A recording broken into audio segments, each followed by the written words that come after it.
महानगरपालिकेच्या वतीनं ज्या सालाबादाप्रमाणे सुविधा केल्या जातात त्या सुविधा सगळ्या आता आम्ही बघितल्यानंतर उपलब्ध आहेत असं त्या अधिकाऱ्यांनी सांगितलेलं आहे। पण ते त्यांनी सांगितलेलं किती सत्य आहे ते बघण्यासाठी म्हणून आम्ही स्वतःहून आलोय।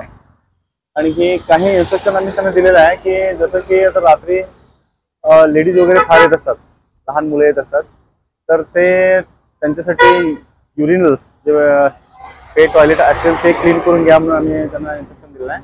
त्याचबरोबर आणि एक्स्ट्रा मोबाईल टॉयलेट सुद्धा आम्ही सांगितलेलं आहे।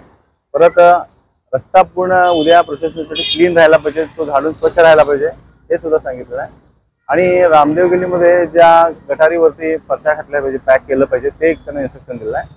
आणि काही त्रुटी असतील तर त्या उद्या आणि पुन्हा एकदा आम्ही त्यांना बोलवलेलं आहे अधिकाऱ्यांना, आणि त्यांच्यासाठी काय आणि करता येईल।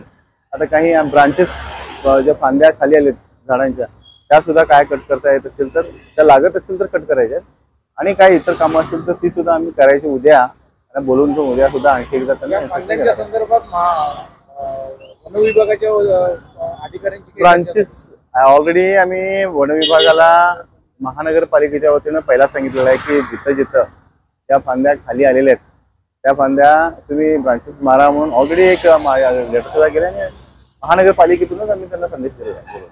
तरी पण अजून त्यांचं काही काम झालं नाहीये, पण जिथं लागत असेल, जिथं अडचण आहे ते तेवढेच काढायचे आहेत म्हणजे। आणि कुठल्या फांद्या आम्ही म्हणजे ज्यांची गरज नाही त्या अशा फांद्यांना हात धरणार नाही। कुठं अडचण असेल तिथं त्या तेवढ्या फांद्या काढायचं विचार आहे, बाकी काय नाही। आता उद्या यांना बोलवलेलं आहे स्टॉम्प, परत आमचे कॉर्पोरेशनचे स्ट्रीट लाईट त्यांनी सांभाळतात त्यांना आम्ही उद्या सांगितलं, अधिकाऱ्यांना सांगितलेलं आहे उद्या ते थोडं फिरून ज्या ज्या भागामध्ये प्रशासन असतंय आणि जिथं लाईट बंद आहेत ते उद्या त्यांना करून घ्यायला सांगितलेलं आहे। दुसरी गोष्ट म्हणजे कुठं आणि एक्स्ट्रा लाईट लागत असतील तर ते सुद्धा उद्या बसून घ्यायचे। जनतेला बसण्यासाठी किंवा चित्र देखावे पाहण्यासाठी अशा किती लोकांसाठी बसण्याची आसनगृह केली? आता हे जवळपास आता अधिकाऱ्यांना सांगितलेल्या माहितीनुसार आता इथं जवळपास 1500 लोक बसण्याची व्यवस्था आहे म्हणून त्यांनी सांगितलेलं आहे। आणि आम्ही ते चढून चेक केलेलं आहे, त्याच्यावरती काय मला थोडंसं अडचण वाटली की पाठीमागचं जे लास्ट टप्पा आहे त्या टप्प्याच्या पाठीमागं थोडं सिक्युरिटीसाठी मी त्यांना सांगितलं की बाबा लहान मुलं वगैरे खाली पडू शकतात, त्यासाठी तिकडं वरती बांबू वगैरे एक्स्ट्रा बांधून 2 पट्ट्या एक्स्ट्रा मारा म्हणून सांगितलं, ते पडू नये तिकडे कोण पाठीमागं, त्यासाठी एक बांबू बांधा म्हणून सांगितलं आहे। ते दरवर्षीप्रमाणे चित्र मिरवणूक चांगल्या प्रकारे पार पडत असते त्याचप्रमाणे पडावी।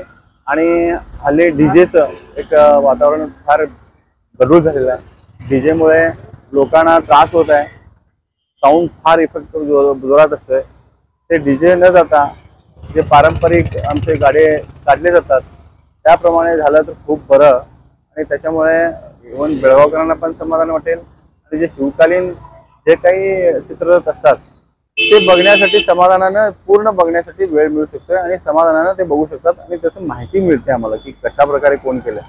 डीजेचा आवाज असतोय आणि ते काय चाललंय त्याचा साऊंड मिक्स झाल्या कारणाने एकामेकाचे काय कुठलं सीन कुणाचं चाललंय हे कळत नाही, तर ते डीजे किंवा एकामेकाचं सीन एक कट होऊ नये या दृष्टिकोनाने जर डीजे कमी झाले किंवा नसले, लोकांनी डीजे जर टाळलं तर फार बरं आहे। भक्तों को मेरा नमस्कार।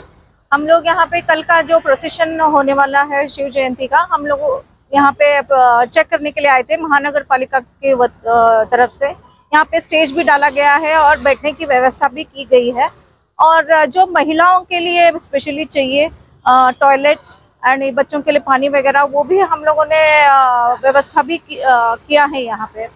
और जो थोड़ा बहुत जो फंदे का जो कटिंग ट्रिमिंग ऑफ ट्रीज है वो भी हम लोगों ने अभी हमारे सिब्बंदियों को बताया है कि, और महापौर भी बताया कि क्या क्या थोड़ा सा चेंजेस यहाँ पे करना है वहाँ उन्होंने अभी बता दिया है। कल प्रोसेशन में ज़्यादा से ज़्यादा देर तक जो आर्टिस्ट रहते हैं वो बहुत थक जाते हैं, उनके वास्ते मेडिकल के वास्ते तरफ से आपने क्या सुविधा दी?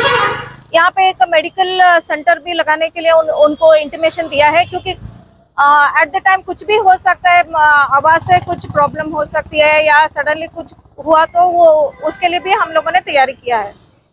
कल होने वाले प्रोसेशन के लिए आप क्या सजेशन करते हैं? सभी शिव भक्तों को यही एक विनती कर सकती हूँ कि थोड़ा सा डीजे का जो है थोड़ा वॉल्यूम थोड़ा कम रखे, ताकि लोगों को तकलीफ ना हो और सभी एंजॉय कर सकते हैं ये पूरा जो हमारे बेलगाम का जो बहुत ही बड़ा ये फंक्शन होता है।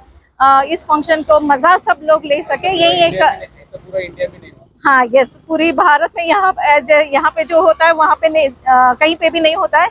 इसलिए मैं सभी इतना ही विनती करती हूँ कि थोड़ा सा वॉल्यूम थोड़ा संभाल के यूज करें बस। Okay, thank you.